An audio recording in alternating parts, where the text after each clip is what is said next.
ছেড়ে দাও স্যারকে, একেবারে স্যারকে, উটকো লোক থেকে একেবারে sir. Madam, I like it, like it. বলছি কত দেবেন, আর ঠিক কি করতে হবে আমাকে? বাহ, একেবারে সোজা কাজের কথায়। I like it too madam. তা গায়ত্রীকে ওর মেয়ের সন্ধান দিয়ে দিয়েছেন আপনি? সবটা না জেনে একে কিছু বলা যাবে না। লোকটার কাছ থেকে আগে টাকা বের করতে হবে। বলছিলাম কি, এত সহজে কি সন্ধান পাওয়া যায়?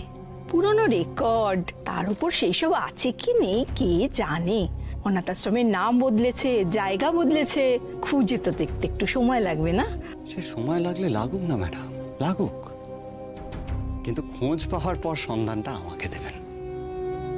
গায়ত্রীকে খোঁজটা দেওয়া যাবে না, বোঝা গেল? কেন?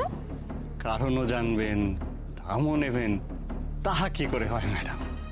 এই ভালো হবে।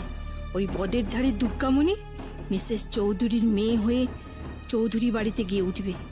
সে আমার সইবে না। ও আমাদের সঙ্গে যা করেছে তার শাস্তি তাহলে ওকে দেব কি করে? জানাবো না মিসেস চৌধুরীকে ওর কথা। কি ভাবছেন ম্যাডাম? ভাবছি সেটা আমি করব কি করে, কারণ মিসেস চৌধুরী এখানে আবার আসবেন, কালই আসবেন। তখন কি বলবো? উনি কিন্তু জানেন ওর মেয়ে আছে এই আশ্রমে। আচ্ছা, সেই সন্ধান উনি পেলেন কি? মানে জানলেন কি করে যে ওর মেয়ে এখানেই আছে? আরে ওর কাছে একটা ডোনেশনের রসিদ দেখলাম, আমাদের আগের অনাথ আশ্রমের রসিদ। মেয়েটাকে সেখানে দেওয়ার সময় টাকা ডোনেট করা হয়েছিল, আর সেখান থেকে নতুন জায়গায় নতুন নাম নিয়ে এই অনাথ আশ্রম চলছে উনি সেটা জানে, তাই 2 2 4 করেছে। আর 2 2 5 হলে তবেই তো টাকা পাওয়া যায় ম্যাডাম, তাই না? আপনি তাই করবেন। ওনার কাছে রসিদটা আছে। আরে সেই নিয়ে আপনাকে ভাবতে হবে না। গায়ত্রীকে কি বলবেন না বলবেন সেটা আমি আপনাকে বলে দেব। যা বলবো আপনি তাই করবেন।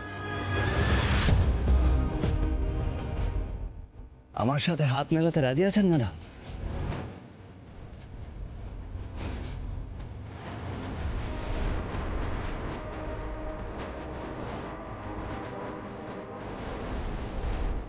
এই হাত খারাপ পড়ে গেলে রাজি আছে।